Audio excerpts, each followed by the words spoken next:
Open University.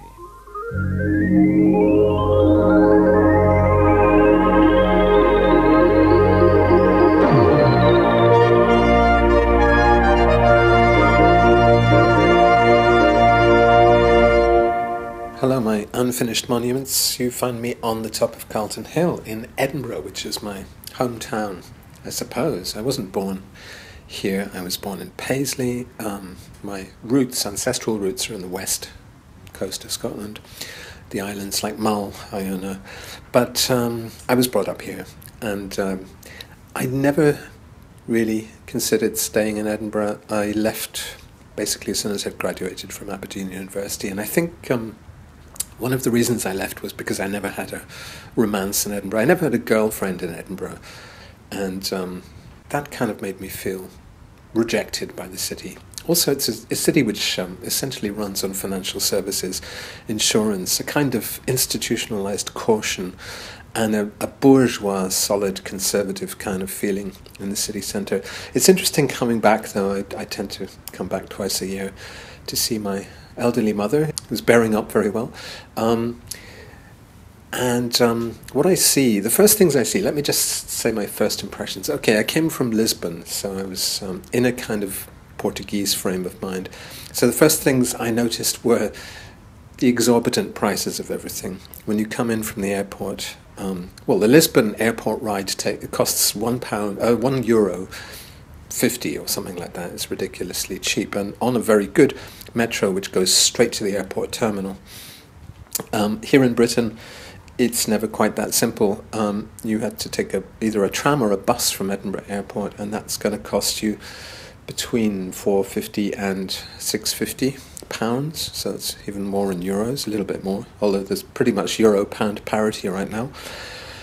And one of the things I'm doing while I'm in town is closing my Royal Bank of Scotland bank account, because I essentially have no reason to have a British bank account anymore. They've been sort of hounding me with various questions which seem to come from the government as much as from your bank.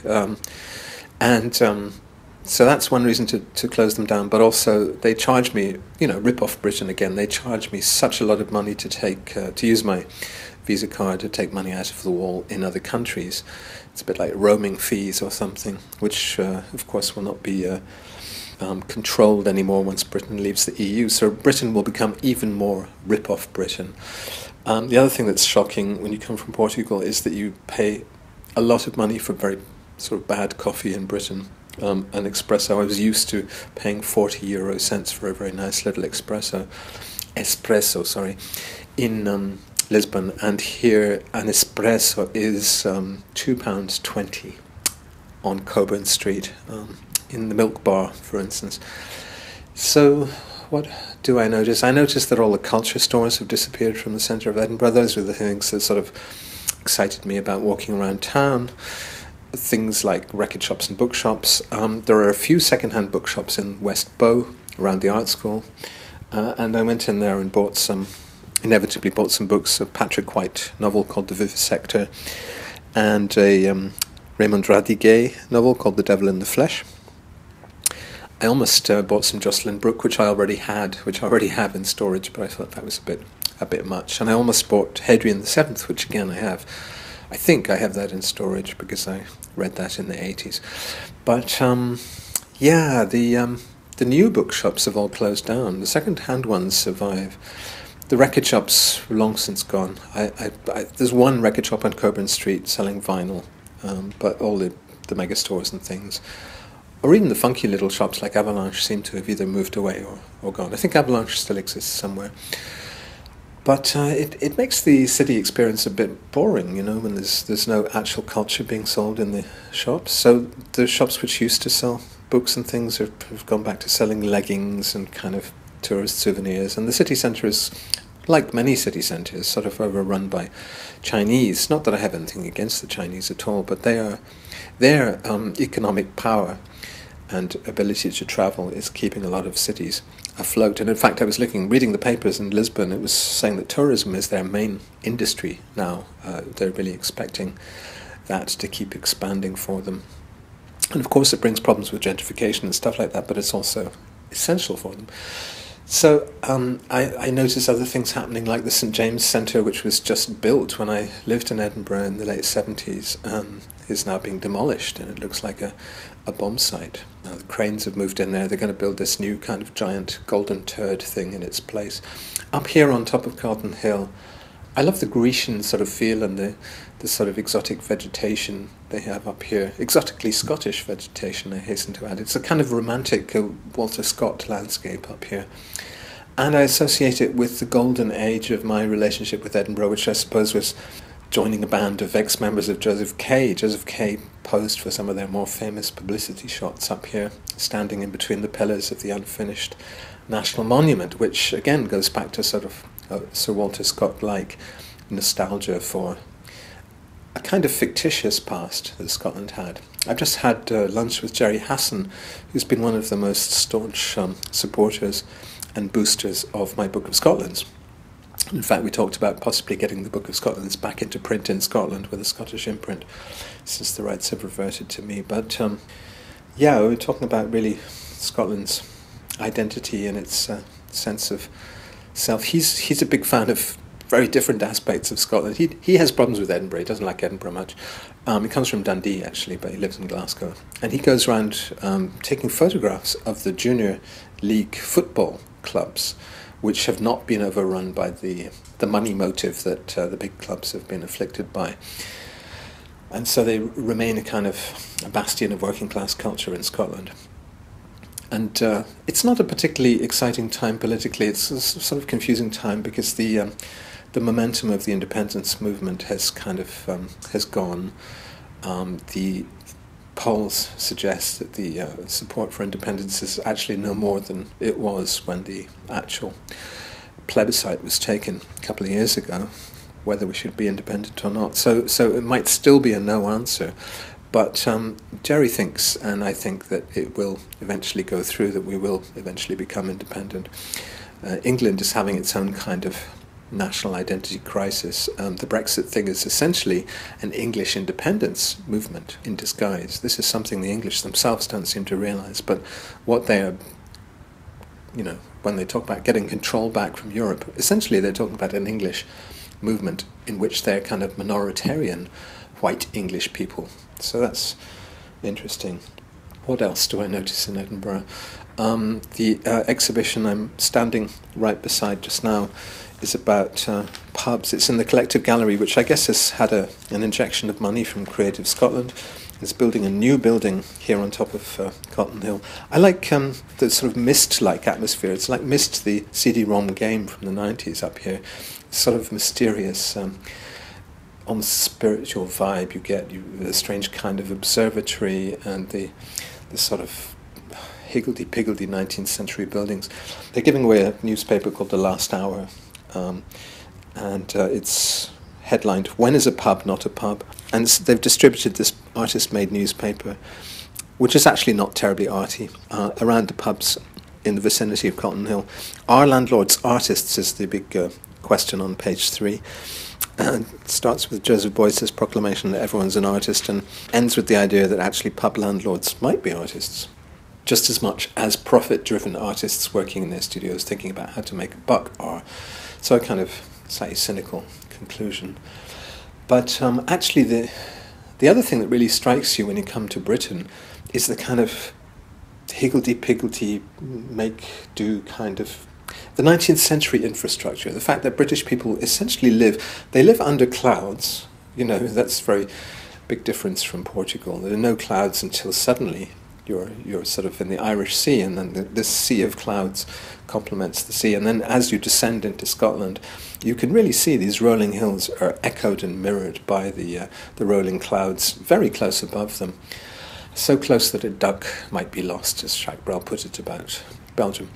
That's where I'm going next, actually, is Belgium. I'm spending 2 weeks in the most dangerous, terrorist haunted part of Brussels, which is called Schaerbeek. It's just the cheapest area to stay in, but also I like those immigrant areas. But yes, I was saying about Scotland, the infrastructure is 19th century, essentially. So, and people forget this very quickly. They forget that we're not actually in the 19th century. So you get all these kind of strangely chopped about buildings which have fitted carpets on stairs which have got a bit dank and damp. Of course, the constant rain is affecting everything. So the youth hostel I had a room in on Coburn Street was actually, it had this kind of pungent odour which is, I've only ever smelled in Edinburgh boarding houses. Essentially, it's like this smell of just endemic dampness. And also these carpets, which are not a good combination with dampness, because once the carpets get damp, the smell never goes away. And there are all these funny little badly engineered kind of conversions over the decades and even the centuries since the buildings were built.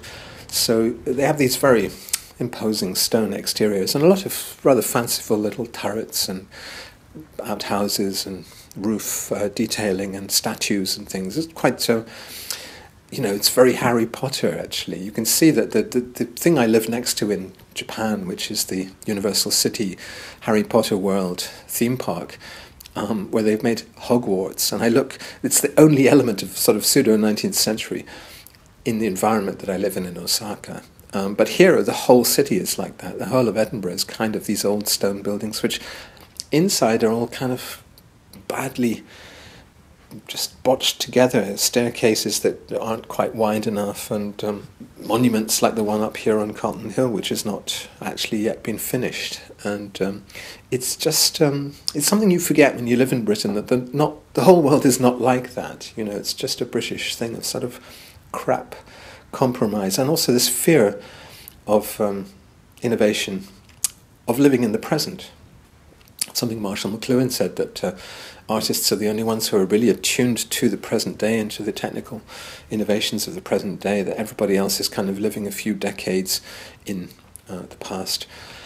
In Britain, that is so endemic that people, they kick up this huge fuss over new buildings in Edinburgh. I really don't understand it. Everything's got to sort of stay the same, as if the identity of the city were formed so long ago. It goes back to my unfinished cities kind of idea that I've been talking about recently, finished cities and unfinished cities. Edinburgh is definitely a finished city in the sense that its identity gelled in, 1824. I was raised in the new town of Edinburgh, so-called new. We still call it the new town, but actually it was it's early 19th century. It's these crescents, and I find them terribly boring. They're obviously elegant and they're very solid, and they're all a bit damp, and the windows don't keep the wind out. It's funny, Angela Merkel just got re-elected in Germany on the strength of her attention to detail, and the thing that she's sort of most famous for saying is that actually what Germans should be proud of is their windows. They all have these fantastic double-glazed windows which keep the wind out and keep you warm in winter. That is terribly important, and Edinburgh doesn't have that. What we have is these astragaled windows which are completely useless. The wind just blows round them and through them, and they don't keep the cold out. It doesn't get quite as cold here as it gets in Germany, partly because of the Gulf Stream and these clouds which kind of wrap you in swaddling. But it is just part of a general British chilly crapness, which I do notice when I come back here. But of course the poetry speaks to me too. It's kind of, especially as I adjust to life in Japan or in Asia, where everything's very contemporary. No building is really more than 20 or 30 years old.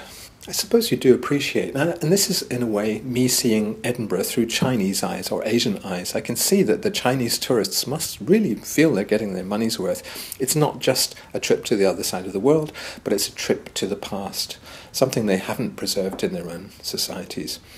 That's probably all I want to say today, but I'm going through to Glasgow a bit later to perform at the Gallery of Modern Art, and after having some debates with my mother about the paintings that she was buying, which I said are ahistorical. I said that, this is all very nice art. She was buying some kind of representational art in a gallery called the Open Eye, and I said, well, this looks like Georgia O'Keeffe or something from 80 years ago, and what strikes me about it is that it's ahistorical. It's outside the currents of the history of art that I recognise as kind of irreversible. You can't really turn around and go back to the 1920s, or you can't make faux naive art, little paintings of ships bobbing around on the sea, charming though they might be. So I'm going to be appearing in an actual contemporary art gallery talking about